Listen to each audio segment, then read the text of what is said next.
రాష్ట్రాన్ని చలి వణికిస్తోంది. పడిపోతున్న ఉష్ణోగ్రతలు, శీతల గాలులు, పొగమంచు ప్రజల్ని ఇబ్బంది పెడుతున్నాయి. ఉత్తరాది నుంచి వీస్తున్న గాలుల ప్రభావంతో కోల్డ్ వేవ్ పరిస్థితులు ఏర్పడ్డాయి. మరో 2-3 రోజుల పాటు చలి తీవ్రత ఉంటుందని తెలిపింది ఐఎండీ. ప్రజలు జాగ్రత్తగా ఉండాలని సూచించింది.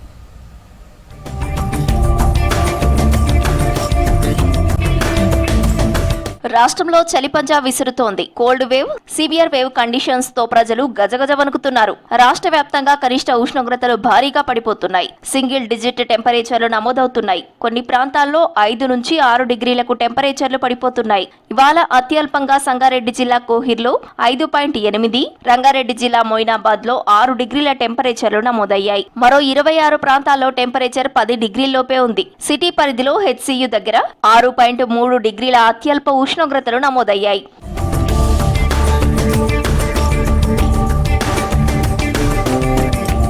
రానున్న 2-3 రోజుల పాటు రాష్ట్రంలో చలి తీవ్రత అధికంగా ఉండే అవకాశం ఉందన్నారు వాతావరణ శాఖ అధికారులు. పలు జిల్లాలకు కోల్డ్ వేవ్ హెచ్చరికలు జారీ చేశారు. 2 రోజుల పాటు ఉష్ణోగ్రతలు సాధారణం కంటే 4-5 డిగ్రీలు తక్కువ నమోదయ్యే అవకాశం ఉందన్నారు. ప్రజలు జాగ్రత్తగా ఉండాలని సూచించారు. ఉత్తరాది నుంచి వీస్తున్న చలిగాలుల ప్రభావంతో ఈ పరిస్థితి ఏర్పడిందని చెప్పారు. వెస్టర్న్ డిస్టర్బెన్స్ యొక్క ప్రభావం వల్ల మనకి ఉత్తరాది నుంచి వచ్చిన చలిగాలుల యొక్క శీతల గాలుల ప్రభావం వల్ల రాష్ట్రం మొత్తం మీదుగా మనకి కనిష్ట ఉష్ణోగ్రతలు అంటే రాత్రిపూట ఉష్ణోగ్రతలు గణనీయంగా మనకి తగ్గుముఖం పట్టడం అయితే జరిగింది. ముఖ్యంగా గత 48 గంటల్లో చూసుకున్నట్లయితే ఉత్తర తెలంగాణ జిల్లాల్లోని 7 డిగ్రీల మేర ఉష్ణోగ్రత, అలాగే దక్షిణ మరియు ఈశాన్య తెలంగాణ జిల్లాల్లో కూడా సాధారణం కంటే 4 నుంచి 7 డిగ్రీల మేర తగ్గుముఖం పట్టడం జరిగింది.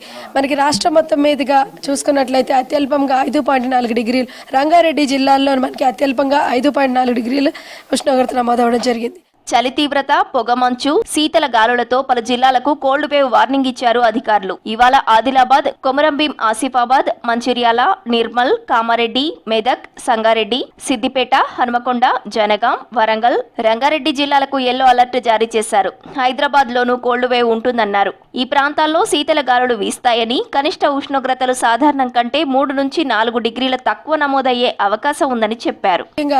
ఉత్తర తెలంగాణ జిల్లాలైన ఆదిలాబాద్, ఆసిఫాబాద్, మంచిర్యాల, నిర్మల్తో పాటుగా కొద్దిగా ఈశాన్య మరియు పశ్చిమ తెలంగాణ జిల్లాల్లో కూడా దీని ప్రభావం ఉండే అవకాశం ఉంది. పశ్చిమ తెలంగాణ జిల్లాల్లో చూసుకున్నట్లయితే మెదక్, సంగారెడ్డి, వికారాబాద్, దీంతో పాటుగా రంగారెడ్డి జిల్లాలు కూడా అక్కడక్కడ మనకి సాధారణం కంటే ఉష్ణోగ్రతలు 6 నుంచి 7 డిగ్రీలు తగ్గే అవకాశం ఉంది. అత్యల్పంగా 4 నుంచి 10 డిగ్రీల మేర సగటున ఉష్ణోగ్రతలు నమోదే అవకాశం ఉంది. అలాగే ఈశాన్య తెలంగాణ జిల్లాలైన హన్మకొండ, జనగాం, సిద్దిపేట, అలాగే వరంగల్ జిల్లాల్లో కూడా మనకి 4 నుంచి 10 డిగ్రీల మేర సగటున ఉష్ణోగ్రతలు నమోదే అవకాశం ఉంది. ఉమ్మడి ఆదిలాబాద్ జిల్లాలో చలి చంపేస్తోంది. రికార్డు స్థాయిలో ఉష్ణోగ్రతలు నమోదవుతున్నాయి. ముఖ్యంగా ఏజెన్సీ ఏరియాలను చలి వణికిస్తోంది. ఇవాళ అత్యల్పంగా కొమరంభీం జిల్లా గిన్నెదరిలో అత్యల్పంగా 5.5 డిగ్రీల టెంపరేచర్లు నమోదయ్యాయి. తిర్యానీలో 6.5 డిగ్రీల టెంపరేచర్ రికార్డైంది. చలి తీవ్రతకు ఉదయం, రాత్రి సమయంలో బయటకు రావాలంటే జంకుతున్నారు స్థానికులు. ఉమ్మడి మెదక్ జిల్లా వ్యాప్తంగా కూడా చలి తీవ్రత పెరిగింది. జిల్లాలోని పలు ప్రాంతాల్లో ఉదయం 10 గంటల వరకు పొగమంచు వేయటం లేదు. దీంతో హైవేపై ప్రయాణాలు చేసేవారు ఇబ్బందులు ఎదుర్కొంటున్నారు.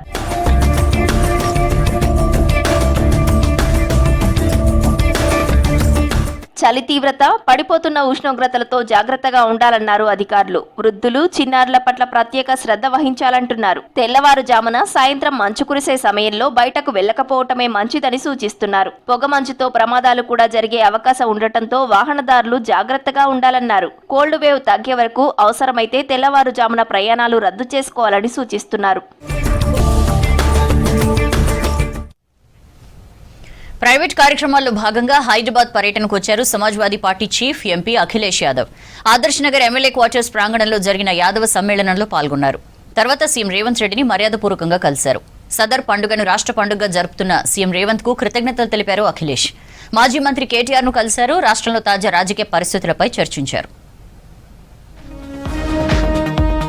సీఎం రేవంత్ రెడ్డితో మర్యాదపూర్వకంగా భేటీ అయ్యారు యూపీ మాజీ CM, Samajwadi party chief Akhilesh Yadav.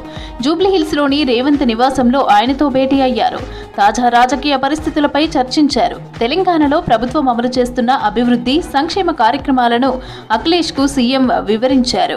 యాదవ్లకు ఎంతో ఇష్టమైన సదర్ను రాష్ట్ర పండుగగా గుర్తిస్తూ సీఎం రేవంత్ నిర్ణయం తీసుకోవడాన్ని ప్రశంసించారు అఖిలేష్. దేశంలో యాదవ సమాజం రేవంత్ ను ఎప్పటికీ గుర్తుపెట్టుకుంటుందని చెప్పారు.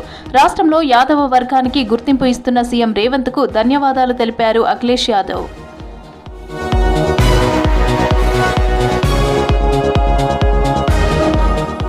ప్రైవేటు కార్యక్రమాలలో పాల్గొనేందుకు యూపీ నుంచి హైదరాబాద్ వచ్చారు అఖిలేష్ యాదవ్. బేగంపేట ఎయిర్పోర్ట్ లో ఆయనకు ఘన స్వాగతం పలికారు యాదవ సోదరులు. ఆదర్శ్ నగర్ ఎమ్మెల్యే క్వార్టర్స్ ప్రాంగణంలో జరిగిన యాదవ సమ్మేళనంలో పాల్గొన్నారు. ఆయనను ఘనంగా సన్మానించారు కాంగ్రెస్ నేత అంజన్ కుమార్ యాదవ్, ఎంపీ అనిల్ కుమార్ యాదవ్, ఇతర యాదవ నేతలు.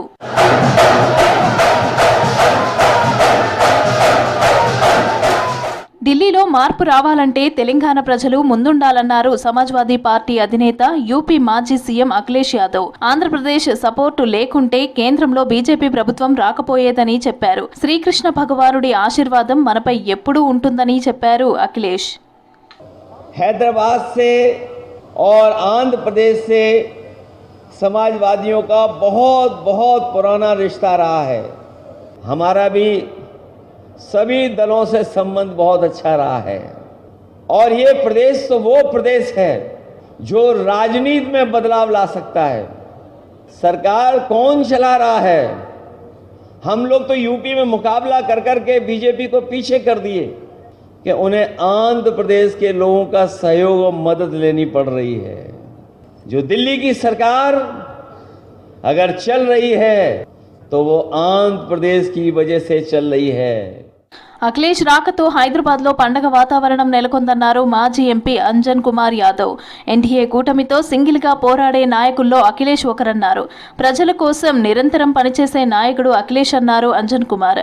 ఇండియా కూటమిలో రాహుల్ గాంధీతో కలిసి బీజేపీపై పోరాడుతున్న నేత అఖిలేష్ యాదవ్ అన్నారు ఎంపీ అనిల్ కుమార్.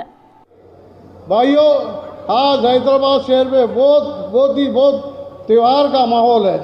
समुंदर के जहाजों को डुबा दे जिसे तूफान कहते हैं, तूफानों से टकराने वाले की अखिलेश यादव जी कहते हैं. आज का दिन ऐतिहासिक दिन बन जाएगा हैदराबाद शहर के लिए, तेलंगाना के लिए. మన మధ్యలో మన యువ నాయకుడు ఎవరైతే ఇండియా అలయన్స్ లో ఒక భాగంగా అటు రాహుల్ గాంధీ గారు కావచ్చు, ప్రియాంక గాంధీ గారు కావచ్చు, వాళ్ళతో పాటు ఈరోజు ఇండియా బ్లాక్ తీసుకొని బీజేపీ వాళ్ళతో పోటీ చేస్తున్నట్టు అఖిలేష్ యాదవ్ గారు మన మధ్యలోకి రావడం జరిగింది. మరి మనందరికీ తెలుసు రాష్ట్రంలో యాదవ్ సోదరులకు ఏ విధంగా కాంగ్రెస్ పార్టీ అండగా నిలబడుతుంది.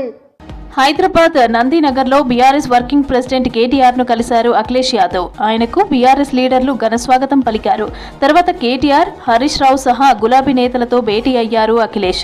తాజా రాజకీయ పరిణామాలపై చర్చించారు. ప్రముఖ ఆర్థికవేత్త అరవింద్ సుబ్రమణ్యంతో కీలక అంశాలపై చర్చించారు సీఎం రేవంత్ రెడ్డి. రాష్ట్రంలో అమలు చేస్తున్న పథకాలు వివరించారు. తెలంగాణ అభివృద్ధికి సలహాలు, సూచనలు ఇవ్వాలని కోరారు. గ్లోబల్ సమ్మిట్ ను విజయవంతంగా నిర్వహించారంటూ సీఎం రేవంత్ రెడ్డిని అభినందిస్తూ లేఖ రాశారు ప్రభుత్వ సలహాదారు. ప్రముఖ క్యాన్సర్ నిపుణులు డాక్టర్ నోరి దత్తాత్రేయుడు. మరోవైపు సెక్రటేరియట్లో సోలార్ పార్కింగ్ నిర్మాణానికి 15న భూమి పూజ చేయాలని ప్రభుత్వం నిర్ణయించింది. సీఎం రేవంత్ రెడ్డితో ప్రముఖ ఆర్థికవేత్త, భారత ప్రభుత్వ మాజీ ఆర్థిక సలహాదారు అరవింద్ సుబ్రమణియన్ భేటీ అయ్యారు. హైదరాబాద్ జూబ్లీహిల్స్ నివాసంలో ముఖ్యమంత్రిని మర్యాదపూర్వకంగా కలిశారు. సుబ్రమణియన్ కు శాలువా కప్పి సన్మానించారు రేవంత్. రాష్ట్ర ప్రభుత్వం అమలు చేస్తున్న పథకాలను వివరించారు. తెలంగాణ రైజింగ్ గ్లోబల్ సమ్మిట్ విజయవంతం కావడంపై ముఖ్యమంత్రి రేవంత్ రెడ్డికి అభినందనలు తెలిపారు ప్రభుత్వ సలహాదారు, ప్రముఖ క్యాన్సర్ నిపుణులు డాక్టర్ నోరి దత్తాత్రేయుడు. లక్షల కోట్ల పెట్టుబడులు రావడం రేవంత్ పాలన, స్థిరత్వం, భవిష్యత్తుపైన ఉన్న విశ్వాసానికి నిదర్శనమని లేఖ రాశారు. ప్రపంచ వేదికపై తెలంగాణ పోటీ పడడానికి విజన్ 2047 ఉపయోగపడుతుందన్నారు.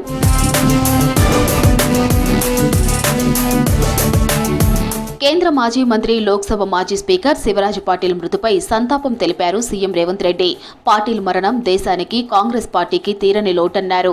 స్థానిక సంస్థల ప్రతినిధిగా ప్రస్థానం ప్రారంభించిన పాటిల్ 7 సార్లు ఎంపీగా, లోక్సభ స్పీకర్గా, కేంద్ర హోంశాఖ మంత్రిగా, పంజాబ్ గవర్నర్గా సేవలందించారని గుర్తు చేశారు. శివరాజ్ పాటిల్ కుటుంబ సభ్యులకు సానుభూతి తెలిపారు సీఎం రేవంత్.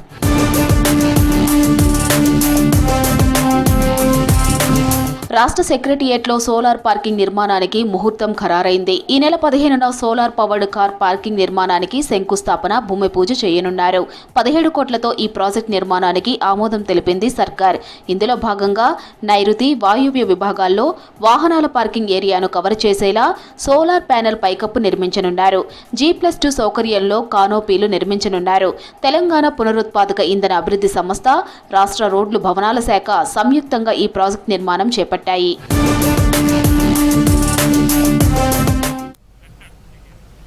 తొలి విడత పంచాయతీ ఫలితాలు ప్రజా పాలనకు నిదర్శనమన్నారు మంత్రులు. ప్రజలు రేవంత్ పాలనపై సంతృప్తిగా ఉన్నారని చెప్పారు. మేడారంలో తాత్కాలిక నిర్మాణాలు కాకుండా శాశ్వతంగా ఉండేలా పనులు చేస్తున్నామన్నారు. ఐటీ, డిఫెన్స్, ఫార్మా రంగాల్లో జర్మనీతో కలిసి పనిచేస్తామన్నారు మినిస్టర్స్.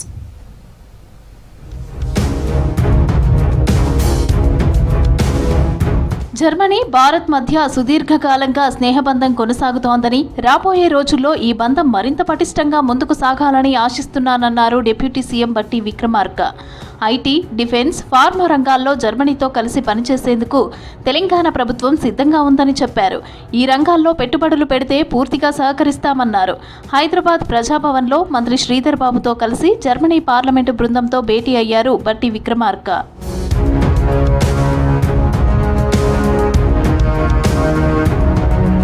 నైపుణ్యం కలిగిన మానవ వనరులను జర్మనీకి పంపేందుకు తెలంగాణ ప్రభుత్వం ఆసక్తిగా ఉందన్నారు బట్టి విక్రమార్క.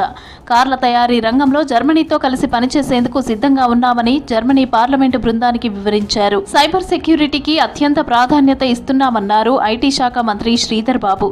సైబర్ సెక్యూరిటీపై ఎక్సలెన్స్ సెంటర్ ఏర్పాటు చేశామని, ఈ రంగంలో లోతుగా అధ్యయనం చేస్తున్నామని జర్మనీ పార్లమెంటు బృందానికి వివరించారు మంత్రి. 2047 విజన్ డాక్యుమెంట్ అద్భుతంగా ఉందని తెలంగాణ ప్రభుత్వాన్ని ప్రశంసించింది జర్మనీ పార్లమెంటు బృందం. ప్రతి రంగంలో సాధించాల్సిన లక్ష్యాలను విజన్ డాక్యుమెంట్లో స్పష్టంగా చెప్పారని అభినందించింది. సైబర్ సెక్యూరిటీ, స్కిల్డ్ లేబర్ అంశాల్లో తెలంగాణ రాష్ట్ర ప్రభుత్వం నుంచి సహకారం కోరుకుంటున్నామని తెలిపింది.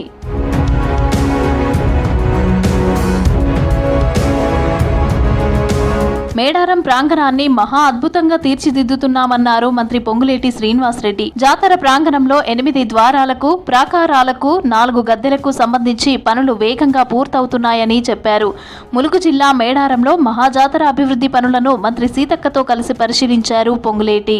ఈ 8 ద్వారాలకు సంబంధించిన అంశాల విషయంలో కానీ, ప్రాకారానికి సంబంధించిన అంశాల విషయంలో కానీ, 4 గద్దెలకు సంబంధించిన అంశాల్లో కానీ, కింద ఫ్లోరింగ్ కానీ, ఇతరత్ర సకల వసతులతో 1 కోటి మంది పైగా జనవరిలో జరగబోయే ఈ జాతరకి వస్తున్న సందర్భంగా ఎక్కడ రోడ్డు వసతులు, ఇతరత్ర అన్ని వసతులు కూడా కల్పిస్తూ డబ్బు ఎంత ఖర్చైనా పర్వాలేదు, శాశ్వతమైన పనులు చేయాలి అని చేసే విధంగా కార్యక్రమాలు చేపట్టాం. ముఖ్యమంత్రి రేవంత్ రెడ్డి పాలనకు తొలి విడత పంచాయతీ ఎన్నికలు నిదర్శనమన్నారు మంత్రి తుమ్మల నాగేశ్వరరావు. కాంగ్రెస్ ప్రభుత్వంపై ప్రజలకు ఉన్న నమ్మకాన్ని చాటి చెప్పాయన్నారు. ఖమ్మం జిల్లా రఘునాథపాలెం మండలంలో సర్పంచులుగా గెలిచిన కాంగ్రెస్ బలపరిచిన అభ్యర్థులను అభినందించారు మంత్రి తుమ్మల. కాంగ్రెస్ పార్టీ ఇచ్చినటువంటి వాగ్దానాలను అమలు చేసుకుంటూనే ఆర్థిక పరమైనటువంటి ఇబ్బందులున్నా, కష్టాలున్నా ఎక్కడా వెనకడిగేయకుండా గౌరవ ముఖ్యమంత్రి గారు ఇచ్చినటువంటి సుపరిపాలన, సంక్షేమ పాలన, ప్రజాపాలనకి నిదర్శనమే 2 సంవత్సరాల్లో తెలంగాణ వ్యాపితంగా కాంగ్రెస్ పార్టీ కార్యకర్తలు, నాయకులు ఈరోజు విజయం సాధించారంటే అది రేవంత్ గారి యొక్క పరిపాలన దక్షత అని చెప్పి మీకు ఈ సందర్భంగా మనం చేస్తున్నాం. పంచాయతీ ఎన్నికల్లో గెలిచిన సర్పంచ్లు గ్రామాల అభివృద్ధికి ప్రతిపాదనలు తీసుకొస్తే నిధులు మంజూరు చేస్తామన్నారు మంత్రి పొన్నం ప్రభాకర్. ప్రజాపాలనకు పంచాయతీ ఎన్నికల్లో ప్రజలు మద్దతు తెలిపారన్నారు. సిద్దిపేట జిల్లా హుస్నాబాద్ ఎమ్మెల్యే క్యాంప్ ఆఫీస్లో మొదటి విడతలో గెలిచిన సర్పంచ్లను సన్మానించారు మంత్రి పొన్నం. గౌరవెల్లి ప్రాజెక్టు కాలువలు పూర్తి చేసి భూములను సస్యశ్యామలం చేస్తానని చెప్పారు. కేంద్ర కేబినెట్లో కీలక నిర్ణయాలు తీసుకున్నారు. దేశంలో జనగణన 2 దశల్లో చేపట్టాలని, ఇందుకోసం 11,718 కోట్ల నిధులు కేటాయించాలని నిర్ణయం తీసుకున్నారు. జనాభా లెక్కల్లోనే కులగణన కూడా నిర్వహిస్తారు. మహాత్మాగాంధీ జాతీయ గ్రామీణ ఉపాధి హామీ పథకం పేరు మార్పుకు కేబినెట్ ఆమోదం తెలిపింది. పని దినాలు ఏడాదికి 125 రోజులకు పెంచింది.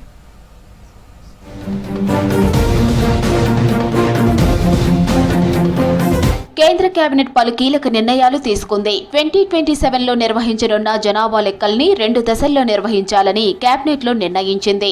2027 ఫిబ్రవరి నుంచి జనాభా లెక్కల సేకరణపై దృష్టి పెడతామని చెప్పారు కేంద్ర మంత్రి అశ్విని వైష్ణవ్. ఇదే తొలి డిజిటల్ జనగణన అవుతుందన్నారు. జనాభా లెక్కల్లోనే కులగణన కూడా చేస్తామని చెప్పారు. ఈ ప్రాసెస్ కోసం 11,718 కోట్లు కేటాయించున్నట్లు తెలిపారు. మొబైల్ యాప్తో డేటా సేకరిస్తారని చెప్పారు. వ్యక్తుల గోప్యతా స్వేచ్ఛను కాపాడే విధంగా జనాభా లెక్కల సేకరణ జరుగుతుందన్నారు. सेंसस 2 फेजेस में होगा.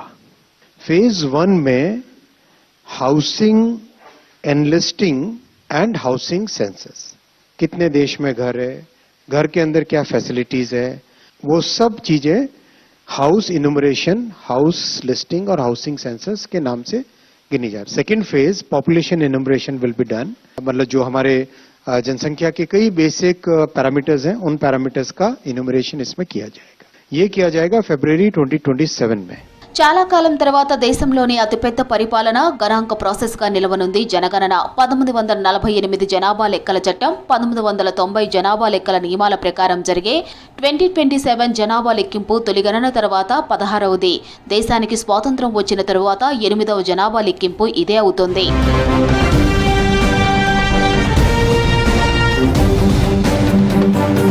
మహాత్మా గాంధీ జాతీయ గ్రామీణ ఉపాధి హామీ పథకం పేరును మారుస్తూ పూజ్యబాబు గ్రామీణ్ రోజ్గార్ యోజనగా మారుస్తూ నిర్ణయం తీసుకున్నారు. అలాగే ఉపాధి హామీ పనిదినాల సంఖ్య 100 నుంచి 125 రోజులకు పెంచారు. ఒక రోజుకు ఇచ్చే కనీస వేతనాన్ని 240 రూపాయలకు పెంచారు. గ్రామాల్లో ఉండే నిరుపేదలకు ఏడాదిలో 100 రోజులు ఉపాధి కల్పించడం ద్వారా వారి జీవన ప్రమాణాలను మెరుగుపరచడం, గ్రామీణ ప్రాంతాల్లో సుస్థిర ఆస్తుల కల్పన, వనరుల ఉత్పాదకత, అభివృద్ధి లక్ష్యాలుగా అప్పటి యూపీఏ సర్కార్ ఎన్ఆర్ఈజీఏ పథకాన్ని 2006లో ప్రారంభించింది. తర్వాత దానిని మహాత్మా గాంధీ జాతీయ గ్రామీణ ఉపాధి హామీ పథకంగా పేరు మార్చారు. ఇప్పుడు మరోసారి ఆ పేరు మార్పునకు కేంద్ర కేబినెట్ ఆమోదం తెలిపింది.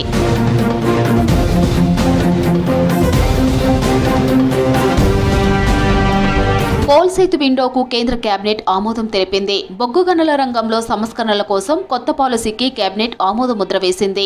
కొబ్బరికి మద్దతు ధర ప్రకటించిన కేంద్ర కేబినెట్ 2026 సీజన్లో క్వింటాల్ మిల్లింగ్ కొబ్బరికి 445 రూపాయలు, బాల్ కొబ్బరి క్వింటాలకు 400 రూపాయలు మద్దతు ధర పెంచింది. कोल सेक्टर में यानी हमारी एनर्जी सिक्योरिटी के लिए बड़ा रिफॉर्म किया गया है कोल सेतु के माध्यम से, और तीसरा किसानों के वेलफेयर के लिए उसी कड़ी में आज एक बहुत बड़ा सेफ्टी नेट का एमएसपी कोपरा के लिए अप्रूव हुई है. బీమా రంగంలో 100% విదేశీ ప్రత్యక్ష పెట్టుబడుల బిల్లుకు కూడా కేంద్ర కేబినెట్ ఆమోదం తెలిపింది. ప్రస్తుతం సాధారణ, జీవిత, ఆరోగ్య బీమాలో 74% వరకు ఎఫ్డీఐకి అనుమతి ఉంది. ఈ రంగంలోకి ఎఫ్డీఐలను పూర్తిగా అనుమతిస్తే దేశీయ పెట్టుబడులు కూడా పెరిగే అవకాశం ఉందని కేంద్రం అంచనా వేస్తోంది. 100% ఎఫ్డీఐకి అనుమతిస్తే విదేశీ సంస్థలు భారతీయ కంపెనీలపై ఆధారపడకుండా సొంతంగా పనిచేయడానికి ఆస్కారం ఏర్పడుతుందని, దీనివల్ల ఈ రంగానికి మేలు జరిగే అవకాశాలు ఉన్నాయని అభిప్రాయపడుతోంది. ఈ క్రమంలోనే బీమా రంగంలో 100% విదేశీ ప్రత్యక్ష పెట్టుబడుల బిల్లుకు కేంద్ర కేబినెట్ ఆమోదం తెలిపింది.